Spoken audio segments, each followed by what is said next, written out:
The Tales of Beedle the Bard by J.K. Rowling, a wizarding classic from the world of Harry Potter, with extensive commentary by Albus Dumbledore. The Tales of Beedle the Bard, a wizarding classic, first came to Muggle readers' attention in the book known as Harry Potter and the Deathly Hallows. Now, thanks to Hermione Granger's new translation from the ancient runes, we present this stunning edition with an introduction, notes, and illustrations by J.K. Rowling, and extensive commentary by Albus Dumbledore. Never before have Muggles been privy to these richly imaginative tales.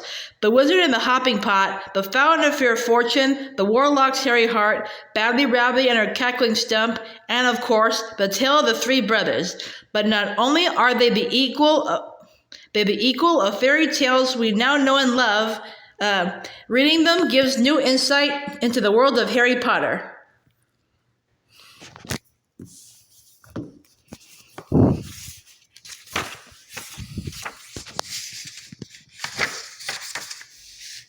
Translated from the ancient runes by Hermione Granger. Commentary by Albus Dumbledore. Introduction, notes, and illustrations by J.K. Rowling.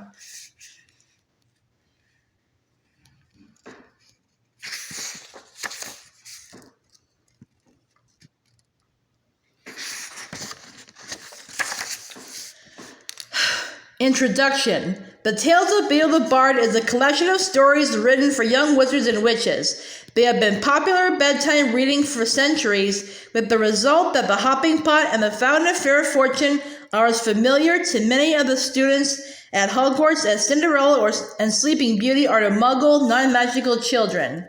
Beedle's stories resemble our fairy tales in many respects.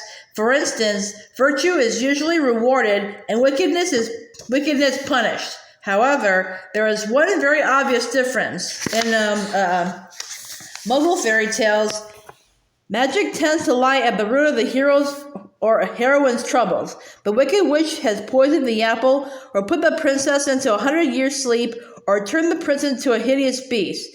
In the Tales of Beedle the Bard, on the other hand, we meet heroes and heroines who can perform magic themselves, and yet find it just as hard to solve their problems as we do. Beedle's stories have helped generations of wizarding parents to explain this painful fact of life to their young children, that magic causes as much trouble as it cures.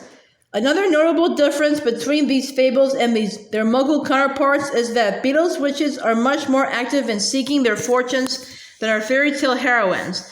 Asha, Alfina, Amada, and Babbitty Rabbitty are all witches who take their fates into their own hands, rather than taking a prolonged nap or waiting for someone to return a lost shoe. The exception to this rule, the unnamed maiden of the Warlock's Hairy Heart, acts more like our idea of a storybook princess, but there is no happily ever after at the end of her tale. Beedle the Bard lived in the 15th century, and much of his life remains shrouded in mystery. We know that he was born in Yorkshire, and the only surviving woodcut shows that he had an exceptionally luxuriant beard.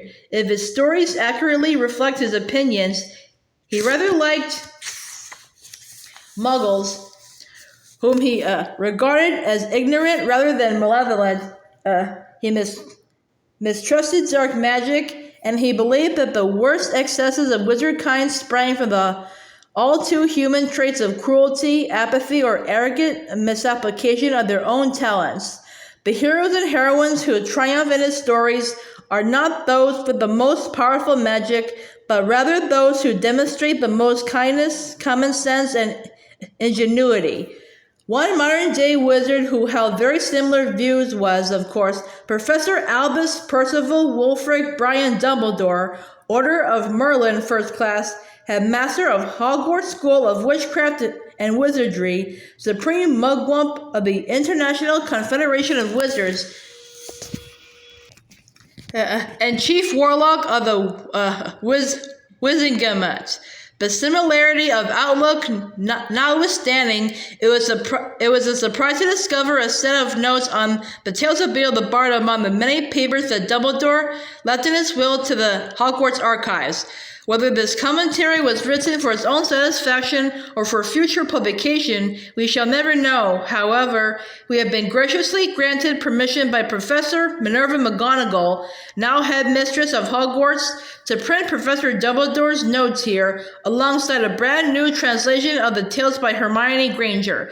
We hope that Professor Dumbledore's insights, which include observations on wizarding history, personal reminiscences, and enlightening information on key elements of each story, will help a new generation of both wizarding and Muggle readers appreciate the tales of Beedle the Bard. It is the belief of all who knew him personally that Professor Dumbledore would have been delighted to lend his support to this project, given that all royalties are to be donated to the Children's High-Level Group, which works to benefit children in desperate need of a voice. It seems only right to make one small additional comment on Professor Dumbledore's notes. As far as we can tell, the notes were completed around 18 months before the tragic events that took place at the top of Hogwarts' astronomy tower. Those familiar with the history of the most recent Wizarding War, everyone who has read all 7 volumes on the life of Harry Potter, for instance, will be aware that Professor Dumbledore reveals a little less than he knows or suspects about the final story in this book. The reason for any omission lies, perhaps, in what Dumbledore said about truth many years ago to his favorite and most famous pupil. It is a beautiful and terrible thing, and should therefore be treated with great caution. Whether we agree with him or not, we can perhaps excuse Professor Dumbledore for wishing to protect future readers from the temptations to which he himself has fallen prey, and for which he paid so terrible a price. J.K. Rowling, 2008. A note in the footnotes. Professor Dumbledore appears to have been writing for a wizarding audience, so I have occasionally inserted an explanation of a term or fact that might need clarification for Muggle readers. JKR.